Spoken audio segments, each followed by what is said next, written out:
And we're back and we're live, and it's game 2 of a 2-game series. I'm LD, he's Lumi. It's Rattlesnake versus IG. In game 1, the defending champs, they look good enough. They didn't look dominant, they didn't look like the IG of old, but it's a good start for them. They now lead 1-0. YYF looked dominant. YYF looked great. 430 looked decent. The two supports play well. Like, nobody played poorly, but Yeah. nobody played like the champs. I expect to be wined and dined as a spectator when I watch IG. You know, you expect the full courtship, not just the, you know, not just showing up with Oh my a box god. of chocolates or something. Well, Here we go. I mean, look at these picks. It's IG versus Rattlesnake game 2, and apparently Are you sure this is not Quantic versus apparently Godblack has secretly replaced Faith. IG have adopted their first Russian captain in their history. Okay. Yes, guys, if you type exclamation Elgato in the chat, you do, in fact, get a free Elgato in Dota 2. It is true. It's a special promotion we have running with Valve and Twitch. No, that doesn't actually work. Okay, so Rattlesnake, they'll pick up a Nyx and a Dragonite here, but you've just picked Dragonite against OD. Already you can't win that lane. Dunzo. And then there's a Treant as well. So that mid lane's not going well. If you're Rattlesnake, you are guaranteed to heavily lose mid to one of the stronger semi-carries and kind of snowball heroes in the mid game. So what's your game plan here, Lumi? How do you make up for that? I mean, when you pick OD, when you pick Treant Protector, one of the more dangerous things to do against this particular team is dive them. So, because you have Living Armor, you have Self, Astral Imprisonment, you have a mech, you have a Force Staff. These are the items and the skills that you have to deal with. So, there are a couple of ways. Either you just kill everything so fast that the Living Armor doesn't proc, so get a wombo combo team fight, or you get a Silence, Puck, Silencer, Quabless Drought, anything that just prevent these ability from ever going off. Kill them quick, or just have massively global gank and overwhelm that Treant Protector. I'm not sure exactly what path they'll take. I just don't think the standard Rattlesnake heroes would do it. Yeah, normally this is where we would see stuff like the Doom, the Weaver if it wasn't banned, your utility, kind of semi-carry split pushers. In the old days it would be the Clockwork. Try to think what else they might turn to. They actually banned out Timbersaw. Is it... I don't know if... Would IG actually go for Timbersaw when they already have OD here? I guess OD doesn't really need the Living Armor. Timbersaw and Living Armor is actually... ridiculous. Yeah, I know. Dota. But you already have OD tree. Do you need to go double tree? Double the fun? Why not? I mean, Timbersaw plus tree off lane, like, you can't beat that. Yeah, then you could even run your Timbersaw mid and your OD on the safe lane. Yeah, actually, I remember in Victus Gaming when they were slumping a bit after losing, I want to say, April-ish, May-ish.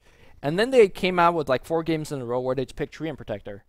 And I think when Tron played it, he never died on the hero. When Faith played on it, he died like once out of 3 games. So, like, they don't lose with this particular hero. So I guess IG, just based on history alone, is going to take the game. But we'll see exactly how they will do it.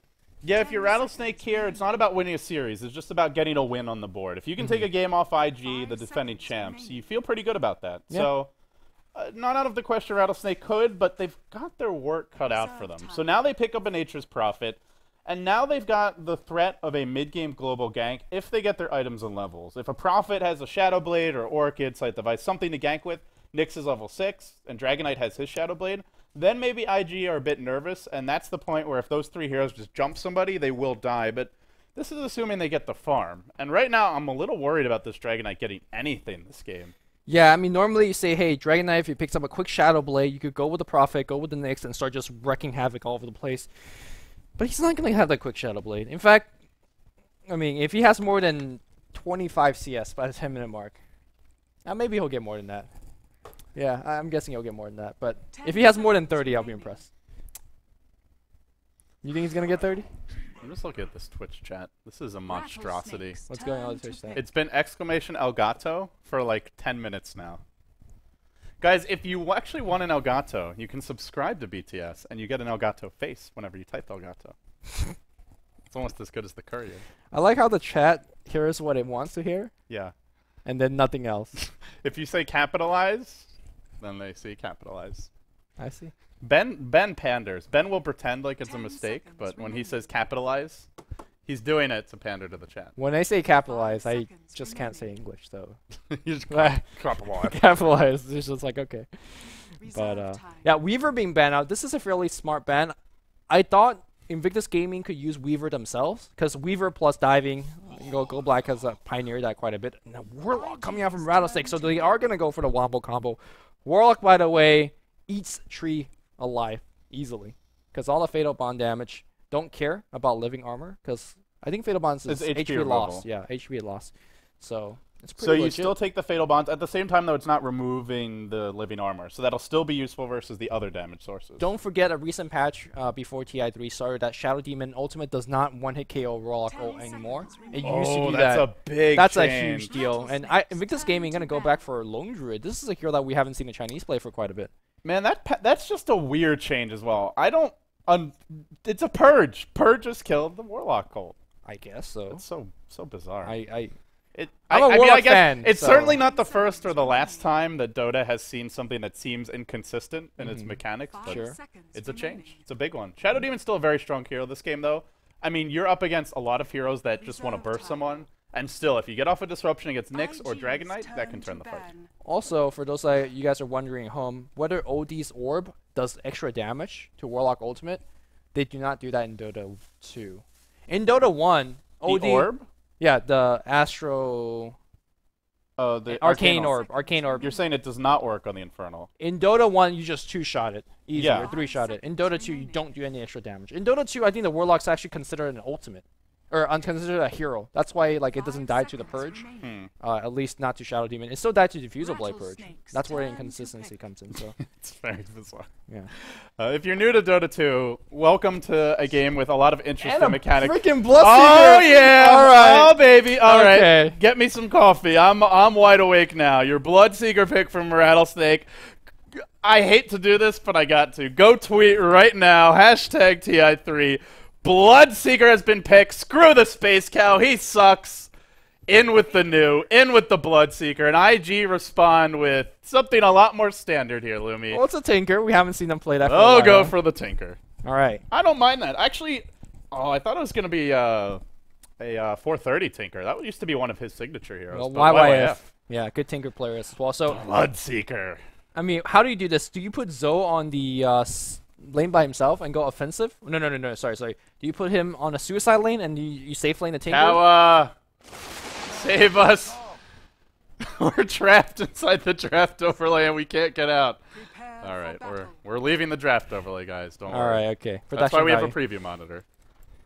And we can introduce the teams now, Lumi. Yeah, that's... Before we get too carried away talking about Bloodseeker, because I know we're going to.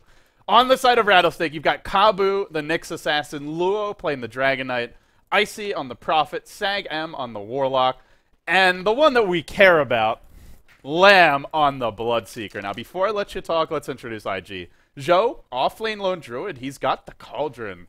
Raise your cauldrons, guys. All the memes in one chat. 430 on the solo mid OD. Faith handling the Shadow Demon. That puts YYF on your safe lane Tinker in the tri-lane, and will be there with Chuan on the Treant. So I really like the way that IG has got their lane. Because there's nobody on the long lane, I mean, sure, there's Prophet. He's not really going to slow... I mean, he's going to try his best to slow down the particular tree, but Chuan's going to get his level by pulling, and it's very important that he does get the level. On the top lane, Zoe's going to have somewhat of a tough time, but because he has living armor, he could actually just go in and harass a lot more aggressively. And to be honest, what the hell is a support Warlock going to do in terms of zoning him out in the lane? And of course, obviously on the mid lane, it is going to be a easy lane, like absolutely easy lane against Bloodseeker, unless he goes something non-standard. And when I say something non-standard, I mean you have to Blood Rage at OD. I mean, here's the thing though: is Bloodseeker is not going to lose damage from Astral. He doesn't particularly need his mana in the laning stage. Sure. It's Yeah, more it's a for the passive mid-game. laner. Yeah. Bloodseeker has a pretty good attack animation. He's got very good base damage. He's fairly tanky. He's got a stout shield, and you can't really harass him out of lane because he's still going to get a few last hits here and there with Bloodbath. Is he though? Because good OD plays would Astral him before he gets the last hit. But you can't Astral constantly. Like even if I'd say even if you just get 1 or 2 CS out of a wave, you'll pretty much always be close to full health. Yeah. So I mean, this is gonna be a very, very passive lane all over the place. So I'm gonna just feast my eyes on the solo mid. Because it reminds me a lot of teams that are running Lifestealer mid to deal with OD, which is something we've seen. You don't kill the OD, but you farm and you don't die. And I think that's what we should see from Lamb if he plays this right. Then in the mid game, If we want to talk more about Bloodseeker, one of the interesting changes to him, Lumi, was his ult now does HP removal damage. Yes. Or it's HP removal, but it can actually kill you. It goes through BKB as well. Yeah, and it goes through BKB. So it's basically pure damage. Yeah. It's not pure damage, but it's not reduced by anything. So what OD's trying to say is that this spell is wacky as hell. It is, again, more exception to the rule. And here's the Astral that's going to begin to happen. One thing that kind of is awkward for Bloodseeker to deal with is that our World Destroyer is going to have way more damage than he does. So he's, in fact, the range damage of 430 is going to match the Quelling Blade damage of Lamb. That's how big the damage difference is that OD has over anybody. Yeah, that's not here yet, but it is coming soon. And we do have other lanes in this game. It's funny because it's the most interesting hero in the game mid, but it's actually probably the most boring lane mid. OD versus Bloodseeker. Very passive. But, Lumi, when we look at this pick, like, we'll poke around at the other lanes, but why would you go Bloodseeker here? Like, what does he give you that some other solo mid would not? I'm not actually sure, because Bloodseeker is a really, really bad hero when the other team decides to 5-man. And to be honest, IG has a really good 5-man lineup. So I'm not too sure myself. I guess it's just pick for the OD lane. Is it just for the silence? Because he has one of the best silences in the game. I guess he lanes alright against OD, so that could be a consideration. It definitely forces OD to get a BKB just to cast all of his spells. And more importantly, the BKB doesn't actually protect the OD, so it does have some very awkward interaction with that enemy hero. So I guess you're saying, hey man, we're going to just drop our Warlock ult anyways. That's where most of our damage. So... Courier mid. Oh, that's one thing we forget about. It purges living armor. Oh, yeah. Yeah, I totally talked about that during my patch lock analysis when the hero came out. I know a lot of people probably in chat is saying, why these casters so scrub? But yeah, that's a huge reason to pick this particular hero. Purge living armor. It can purge the living armor, but Bloodseeker can't be everywhere, so it's not like a total solution. Right, but when Bloodseeker ganks somebody, what is the natural response? Oh, let's living armor and he'll be fine. The purge comes out, the rupture comes out, and that hero is donezo. But that still doesn't address the issue of the mid-game 5-man, though. Yeah, that's the thing. Yeah. And sure, you have the Warlock ult, but if you're IG, you can just siege with the Bear, with maybe even some disruption illusions, and just zone them out with March. So in the mid-game, if it gets to that point, and IG's in a decent spot, I still think their 5-man is going to be very hard for Rattlesnake to deal with. That's where Icy, a lot of it relies on him to split push effectively, and then hopefully Rattlesnake somehow does find that big Warlock ult. Well, we'll see how the game's going to progress. But this particular mid lane, in terms of the CS war, we have 15 and 5 on... And in fact, Bloodseeker's out laning 430 right now. 430 is missing a couple of these CS that, to be honest, he should not be missing. So Lamb is just putting him on tilt, perhaps, even. Yeah, Bloodseeker is... I think he's very underrated for his ability to just CS and win that battle in the mid lane. Again, though, he's not going to have mana to actually rupture 430, most likely. Probably won't kill him, but in the mid game, could still be a nuisance. Now top lane, it's a gank on the Bear. Remember, this gives 300 gold. It won't fall yet, though. They're really forcing a tier 1 quite early. I mean, you're running a tri-lane with a Warlock and a Nyx. Generally, you want to just get level 6, but they're trying to push this tower down quite early. And they're giving away a lot of experience to Zhou in doing so. I mean, Zhou is somewhat afraid to actually go back in right now because an Impale and a couple more stuns to follow up. They're doing a very good job zoning him out. He's not getting too much. He's only level 2.5, to be honest. In fact, Kabu is the same level as he is. Warlock's similar, so now Zhou hits 3. Yeah, but you look at the Offlane Prophet, he's level 1. So in that sense, they're coming out pretty heavily on top there. Yeah, I mean, he's trying to slow down these two supports, and he's doing an okay job at doing so. But one thing they didn't really factor in is that you're not really going to get this tower kill because of living armor. Chuan's going to just sail it back up, and you're just wasting way too much of your time. Why can't you Blood Rage towers, Lumi?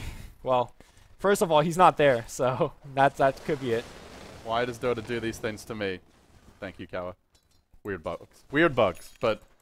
yeah, you can't Blood Rage the tower, guys. So the living armor will definitely still be useful there. I mean, I don't think you can actually get that push successfully until you get the Dragon Knight ultimate, which, screw your living armor, because I do poison damage over many instances, so...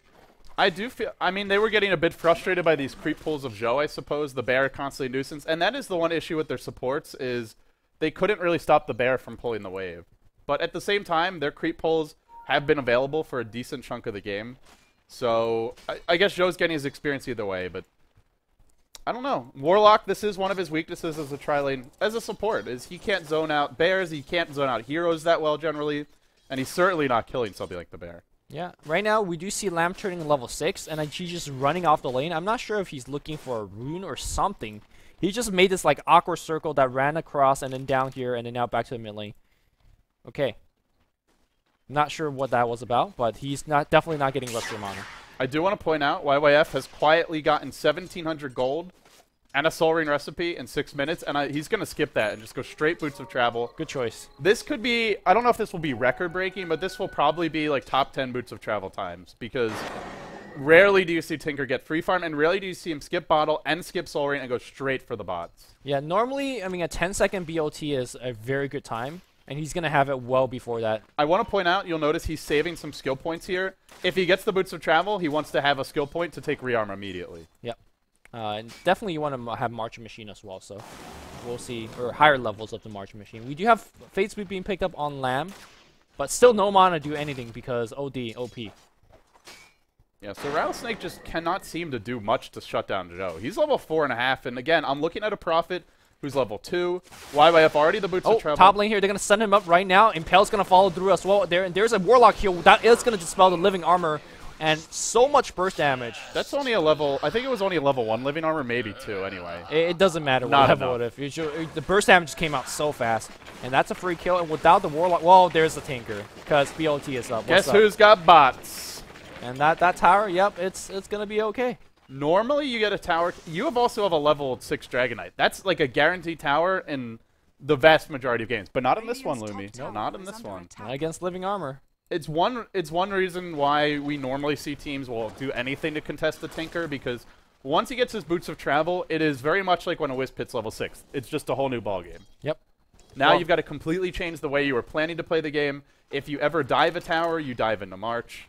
3rd highest all time.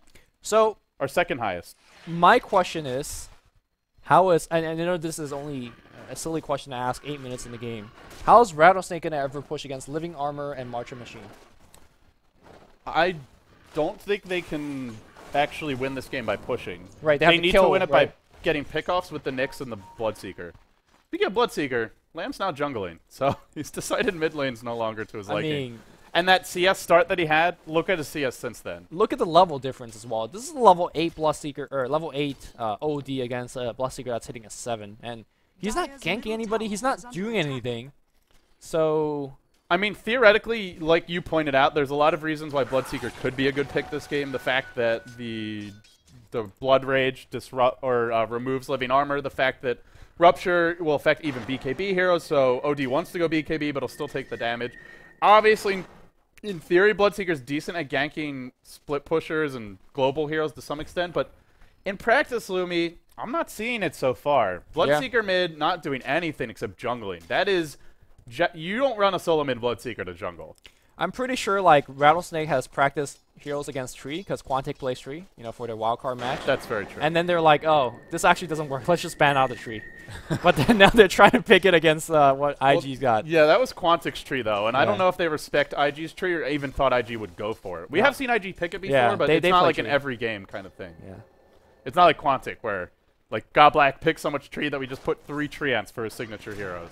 And we're pretty much on the mark there. Well, Lamb he's got mana. The first time in since 8 minutes, he's got mana. What does he do with the mana? He goes into the jungle and perhaps set up... No, he's just jungling. Well then. Okay, so I think if you're Rattlesnake right now, you need level 6 on Kabu. You need level 6 on Sagam. We're 9 minutes in, they still don't have it. Until they get those level 6 ultimates, the Warlock ult allows them to teamfight, the Nyx ult allows them to gank. They actually can't do anything. Like, there's nothing they can do. Even though Dragonite's getting farm, he's not going to sneak up on anyone. You're not going to gank anyone with him. Maybe they could smoke gank, but Warlock's horrible at smoke ganking. Nyx is okay, but the level 6 is really what you want for the burst damage.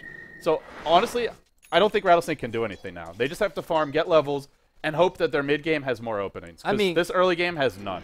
You make it sound like IG is doing something, right? They're also passively farming. 430 is just last thing on the mid. You get Zo is last thing on the bot lane. The big difference between the two teams, quote-unquote, doing nothing is that IG is doing more of nothing because they're ancient stacking. You can see that Tinker right now working on that. Faith has spent about 3-4 minutes here de-warding, ancient stacking. And YYF's going to propel himself very far ahead. Also, Zo farms a little bit quicker. He puts pressure by farming. When he gets near your tower, you got to be somewhat afraid. Because he is going to eat your towers alive. Oh, man. If IG have discovered Tinker, that scares me a lot. Because, I mean, we've seen what the Southeast Asian teams can do with that hero. And if you combine that with kind of the the good movement and maybe slightly more efficient play of a team like IG, that hero is an absolute pain in the butt to deal with. Maybe Chuan's Malaysian influence is shining through here, because for a long time, Tinker's been mostly something that a few Western teams would run, mostly just mouse ports for Koikfa and Liquid very occasionally for Bulba. And outside of that, it's been the Southeast Asian teams. XY, occasionally KYXY, but now we're seeing something scary. YYF Tinker. Yeah, now they're going to siege on a tier 1 tower on the bot lane. I mean, Tinker's actually a really good sieging hero, because the hell are you going to do? Run in a marching machine to hit the bear? Like, that's already a lose-lose situation. The tower is working on the bear, but Living Armor is keeping it alive quite a bit, and they are slowly working it down. We haven't really talked about the Lone Druid too much, but once the Lone Druid gets a Radiance, oh god, can you imagine Radiance, Living Armor, and Marching Machine in a single team fight? Like, what do you do against this? And the Living Armor, I guess you can always Blood Rage the bear, but... I guess. Yeah. Well, they are going to get a tower deny out of this, I suppose. Well, will they, though? They're coming back in. 4:30 wants to go. Yeah, tower already denied. They do get off an Astral, though. Look for the root. Will they find it? There's your Soul Catcher as well. The Impale comes through. And Big Combo's rock on the run. There's your OD ult as well. The rock deployed, but not really doing too much damage, and the orb just blows it up. Yeah. I think it was affecting it there. I like 3 shots. Not sure. Maybe. Now Faith getting impaled. He dropped as well. 2 heroes dead. They're on the run. Icy with a casual suicide teleport. Now ROTK. 2-2.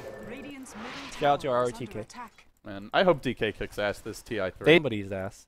They're the team that I am rooting for the most. This could be Burning's last big tournament. It could be X as well as QQQ's last tournament as well. Yeah, and actually QQQ, one of the oldest competitive Dota players, still active. 28 this year, I believe. Or 30.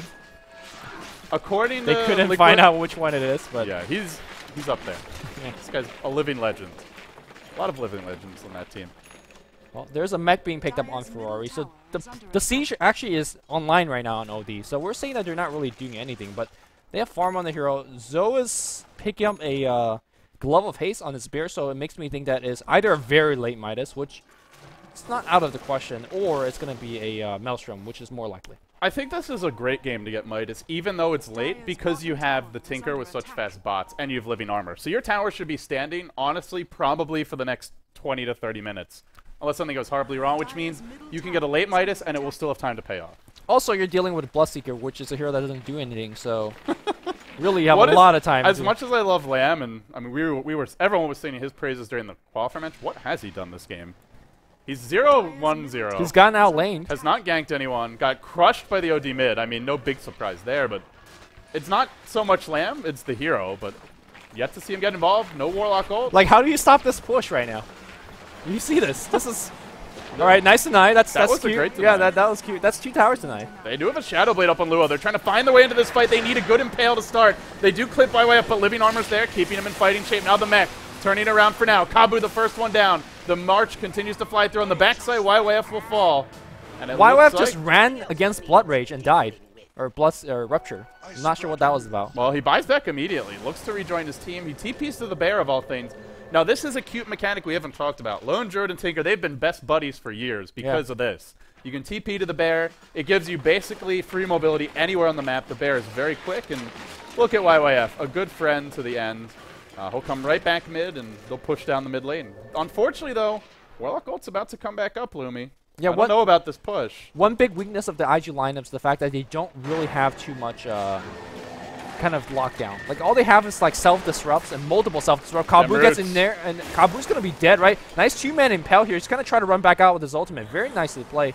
But yeah, IG has so much disruption that if you're going to try to force a kill on somebody, it better be like amazingly quick. Does IG need to just 5-man right now? Is there some...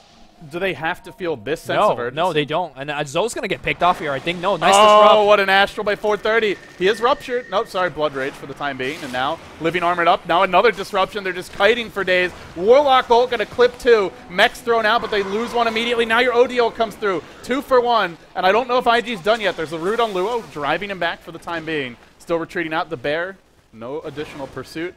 And the Warlock Golem is dead. Warlock Golem, bam. Yeah, see, doesn't do extra damage. Well, the laser's killing it off quickly anyway. And Golem's down. IG time to push. I mean, against Rattlesnake, you say, holy crap, we just threw out everything we got, including the Warlock ult, and we just traded 2 for 1. And now they're sieging our tower. With Living Armor on Bear. With Marching Machine on the ground. How do you stop this? I think the key thing there was that they got the sentry ward off at the absolute last second. I didn't see if it was Chuan or Faith, but one of them dropped that sentry right in the nick of time. If they didn't, I think that fight actually goes heavily in Rattlesnake's way, because the Warlock ult probably hits 3 there. Then you have a Nyx Assassin stun hitting 2, and you don't get off the mech necessarily. Yeah. 430, able to get off the timely Astral, but IG just... That's the key thing against Rattlesnake. They have a Shadowblade DK, and they have a Nyx with Vendetta, obviously. You get sentry wards down in the lanes, and then you 5-man, and Rattlesnake just can't do anything. Yeah, 5-manning against a Shadowblade DK who great initiate, but you really need a BKB DK. Also 5-manning against a Nyx Assassin, against a Bloodseeker. What the hell is a Bloodseeker going to do against 5-man? Spam Blood Rage. Well, go deep. Go Here deep. comes the backstab, but Kabu, he ain't getting in easy this time. No Carapace yet. He runs right in. Now he throws out a stun. Actually catches 2 there. Decent stun from him. Now Luo, they're not getting the best focus fire, though. And while that's happening, the March gets spammed. Oh, boy. This doesn't look good for Luo. Now he's caught. He gets the tree ult as well. He's getting the business from IG. 5-man surround. Warcraft 3, if you will, and... Now they retreat out. IG is not going to be fooled by those invis ganks. Maybe once, not 2 or 3 times. Yeah, I mean the invis gank that fooled them was last game when Doom Shadowblade in, and they're like, nope, screw that. We're gonna have sentry wards everywhere we go. And again, if somebody runs in, he gets disrupted. 2 layers of March gets put down on the ground, and suddenly everybody else says, yeah, we can't run into this. And IG, again, we asked them whether they need to 5-man this early, like. They don't, but they can. they just is rolling over everybody. This works. Can't argue with it. I mean, honestly, it's Rattlesnake just completely boxed into a corner. But you do have to go back to some of these laning selections. Bloodseeker mid versus OD. That was never going to work. A Warlock support against a lone Druid. How's he ever supposed to zone out the bear? That's not going to happen. And you can't really push that effectively if you give away free boots of travel. So it feels like IG strategically just had this game from the lanes. Yeah, this is like an insane strategy being like, this is amazing, right? Everything just works well. This is, honestly, I think this is a lot scarier than what Fnatic did to Na'Vi. Yeah. Like this level of just outdraft and absolute dominance from a team with IG skill. If they can outdraft you this hard, and they're probably already better than you skill-wise, which I'd say they are for at least 2/3 of the teams at TI3, if not every single one, then what do you do? I don't know. Out-execute them, I guess. I don't know. Maybe somehow. I mean, again, the weakness of this particular lineup is that they don't really have stuns, right? So if you're strong enough in a way to break this March layer, like... Yeah, I mean, obviously, though, IG would not have picked a draft like this if Rattlesnake had drafted differently. Right. I just think the way that they went about it, and then the final pick of the Bloodseeker there from Rattlesnake, I don't know, man. It, as you pointed out, great against Living Armor, but that feels like about it for his usefulness this game. Lamb is still 1-1-1, so he's got a kill to his name now, and an assist, but every outer tower except the bottom tier 2 down for IG. Well, Lumi, they now lead by 10k gold. They now lead by 2k experience. What's step 2 in their conquest of the world? Keep doing it. Keep using your A moves. Those A moves are strong. The only thing that's actually the only person that's actually pressing more than 2 buttons is YYF, because he has to rearm and march and TP back, but, you know. He's bringing the Maelstrom recipe for his ally. Just click on Tinker right now. And he's going to pass the Maelstrom. Damn. YYF is working so hard. So he is so next level right now. Does he cook them all their meals too? I know 430 likes to eat. We know Chuan likes to eat. Damn. Shots fired. Big smoke gank on the bot lane here. You gotta kill this bear right now. But also, maybe you find Chuan. Chuan does have an Invisor, and they are just enclosing against Big dive. They're gonna find Joe. They might get this lone Druid. They're fighting a March, however. Living Armor's in. He should fall, but do they lose more in response? Disruption. There's your ult as well from the Warlock, but the root clips everyone. Now the OD ult coming through. 430 at full HP, slicing through the armor, ignoring it with the pure damage. Luo, he'll fall soon. Luo's down. They fought in March. They'll die in March. It's 5 dead. It's a team wipe, and it's too much. I just want you to look at GG. Look at Zoe right now. He got 5-man focus. Still survive at the end of the game. Nice. GG. Game was hard. At least it was quick. I'm just baffled. I'm baffled as well. You know, when you see something as weird as a Bloodseeker pick, you assume that like that team knows exactly what they're doing with that pick. I don't think Rattlesnake knew exactly what they're doing with that pick. I'm actually scared for this lineup. Like, this is scary. Living Armor, Bear. I think the fact that IG can run Tinker and clearly fit it in well is very scary. Right. Also, they took, what, 3 or 4 very ultra defensive heroes, and they're like, we're push with it. We're not gonna 80-minute DK game. That's not us. We're pushing. So I'm flummoxed, baffled, bamboozled. But the best part of the game was YYF getting that Maelstrom recipe because he's a courier too. Because why the hell not, right? That deserves a highlight reel of its own. Yep. But on that note, what the hell happened? Purge, Merlini, what's going on here? Well, the Bloodseeker's good in theory against OD. You can last hit without losing. I mean, you lose your int, but you don't really need your int to last hit. So Bloodseeker can hypothetically CS against him. But the problem is you hit 6 a little bit behind because he's definitely going to deny you because you can't Quelling Blade on everything. You can't Quelling Blade deny him. So he's always going to get more denies than you, most likely. And then when you hit 6, you're low on mana, and then you can't really gank until like all the astrals go away. It's like it cuts your window. It might work in like a straight one-on-one matchup, but against like, a normal hero. But like OD, like you can go even with CS, which he did for a while, but after that it snowballed. You have to get kills on Bloodseeker, I think, to do really well. You have to get preferably 1 mid, and then you can do side ganks and get more kills and actually snowball into some utility items, but he just never got the chance to do that. Yeah, Bloodseeker's useless without mana. I mean, yeah, he really is. He does have mana issues, and OD's actually pretty good versus Warlock too. I mean, Bloodseeker's like kind of cool, but like throw in a Warlock as well. The Golem just dies in a couple of Arcane Orbs too, and that gank at the end too, where the Lone Druid, like they had like a 5-man gank on him, and he survived. Yeah, that was pretty crazy. The best part was when he got Astraled, and then he comes out of Astral, and then he gets disrupted. I was like, oh my gosh. And the root on everything after the rock, it was just... And then by the time that happens, Astral cools down. That's the worst part. It was a cool strategy. Yeah, I like the idea. It's just, I don't think it's going to work against an OD. I would like to see maybe a Bloodseeker someday against a squishier mid hero like a Puck or something. I think there's some viability there if the BS doesn't get ganked too much. Or Quap. You can go for a kill at 6, or maybe even earlier. Like you can Blood Rage and just right-click him, and you have much higher armor plus stout shield. She's forced to get BKB too, usually. Yeah, it'll force you into item builds and things like that. So another thing I really like that IG did was they shifted the Lone Druid after he died on the top lane, and then Tinker got Boots of Travel. They said, okay, Tinker goes top, you defend the towers, and Joe comes to the bot lane, and then you get free farm. And then he just got every single last hit there. It's like it made it that all of their heroes had good enough farm. Right. I think it might have worked, but not versus IG. The skill difference is just too big for... I wouldn't say it's like a strong niche pick, but it's different. But they were not fazed by it. Yeah. And how did you feel like the Warlock would fit into the lineup? Like, do they have that much combos? Like, I don't think so either. Generally, you want a lot of AoE, and then if you get like 5 Fatal Bonded heroes, that's... I actually think the Warlock was damage. another anti-tree thing. Because if you drop the heal on the hero, the damage it takes just remove the living armor while doing a little bit of damage as well. So it's just a quick way. It's like a very weak Rocket Barrage from Gyrocopter.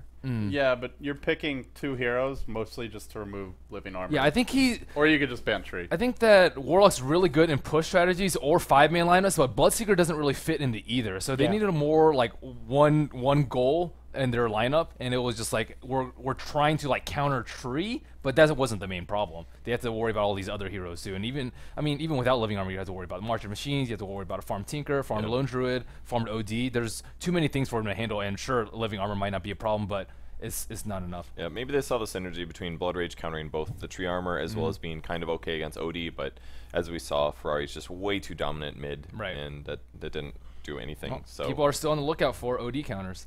Lifestealer seems to be like the most decent one. I've also heard talks about Razor as well. Razor mid with a 0-2-2 skill build. So by level 4, you have 2 in Link and you have 2 in the passive. That way, whenever he casts his Astral on you, he not only takes like a 70 damage nuke, but he also gets slowed for 0.6 seconds. So if you go into melee range and you cast the Link and he decides to Astral you, then he's slowed for quite a bit and you'll get an extra tick or 2 That's pretty good in damage. Theory. I like to see some more Razor. And then you max out the blast later. So. We saw some Razor bans. Yeah, we have, but no picks yet, I don't believe. I haven't seen it yet. Not at least in our games that we've cast. But not too surprising. IG ends up taking it 2-0. Who was wrong? Anybody? Did we all say 2-0? I don't know. I said 2-0 IG. Yeah, I think. I don't think we even did predictions. No, we didn't do predictions because we were eating during lunch. the pre-show. Well, my rares would have I gone would have there said if I could have IG2. put my... Yeah, sure. I would not say RS11. Totally. That's not IG2-0. Yeah. Okay, so... Well, Rattlesnake, do you think they have a chance to make the top 4 after this? I think they still looked really good. I mean, Game 2 obviously was pretty stompy, but they did try to do a weird strat, and it didn't work out at all. I think Game 1 showed they had promise. I don't know if they'll make top 4. I'd be surprised after watching that, but I don't know. I don't think they will. And But what I about think they're a good team. IG? Like before we went to the group stages, a lot of predictions were made that like, oh, well, I'm not sure if IG is going to make it in the top 3. But as after these games and after their performances and drafts, how do you feel about that now? I think they can. I feel more confident about them than I did at Alien War Cup. What do you guys think? I actually don't think these 2 games were indication of anything, because I don't think RS played that well in the first game. And second game, they just got like surprised, outdrafted by a particular strategy. So IG just like, I guess they free rolled. I'm still 2 not games. really that convinced about IG. I mean, we know what they're capable of, but we still have not seen IG from last year. Like if they play more Tinker and then show it in massively different strategies or come out with crazy strategies, then I say yes. I mean, I'm not convinced of them being like top 2 in the tournament, but top 4 in group stage, I think is a pretty safe bet. Let's actually look at, let's bring up the group get some again, 'cause results. I'm Let's check it not out. so sure about that. Well, I know there was at least one It's result feasible. that I believe Liquid ended up taking a game off of Virtus Pro. So how does that influence your decision? I still think Tongfu, Alliance, Orange, and I guess either VP or IG is the 4th, I think. I'd say Tongfu, Alliance, Orange to me are still locks to finish top 4. Despite Orange starting off 0-2, it was to one of the strongest 2 teams in the group in Tongfu. Yeah. So I would say after Alliance and Tongfu, I think it's a 3-way sort of race between IG, VP, and Orange. I'd give Orange probably the leg up there. And LGDN and Rattlesnake just 7th thing. To me, Liquid, it's nice they took a game off of VP, but I still feel they're going to struggle a lot against the top teams in this group. I still feel Liquid, LGDN, and Rattlesnake are the 3. So pretty much we heavy have like underdogs in this top group. 3 cemented for each group, or like heavy favorites for top 3, and then 4th is just. I mean, up for grabs. that's how I'm looking at it now, but this is without getting to watch all the games, right? So honestly, if you're a viewer, you're probably more informed than us, because you've gotten to hopefully see more than one game. But So what's next for us? Zenith versus Fnatic, I believe. Oh, that's a game I bet on. yeah, you put your rares in on this one? Yeah. Finally, I could get through Influence the the betting, bots. hurry. I'm not gonna say what my bet I was. mean, if you didn't bet Fnatic after seeing them 2 Navi, then you're doing it wrong. Yeah, I think so too. Yeah, that match is scheduled. I think is it scheduled to start now or in an hour? 9. I don't have time. We don't have a time right now. We'll try and get one for you guys. It should start hopefully fairly soon. There's nobody in the Well, lobby now though. Dota 2 Lounge says it's supposed to start 6 minutes from now, Okay. which well, is Oh, Dota 2 Lounge is 2:10. always correct. So Dota 2 Lounge is always wrong. official schedule. Dude, one time they said we had a match starting like 4 days wrong. Like, how is that even possible? Well, it looks like lobby is up. Data yeah, entry lobby's error. up, but there's no players in it. No So we will see when this game starts, guys. Fnatic versus Zenith. Everything's been running a little bit late today with all the delays early on, so it's possible there will be a long delay here. And on that note, I guess Lumi's decided that we're going to take a break. So He's checked out, guys. we're going to take a break, guys. Fnatic versus Zenith, Executive decision. two game series coming up next. But before we do that, we'll have a break. Stay with us.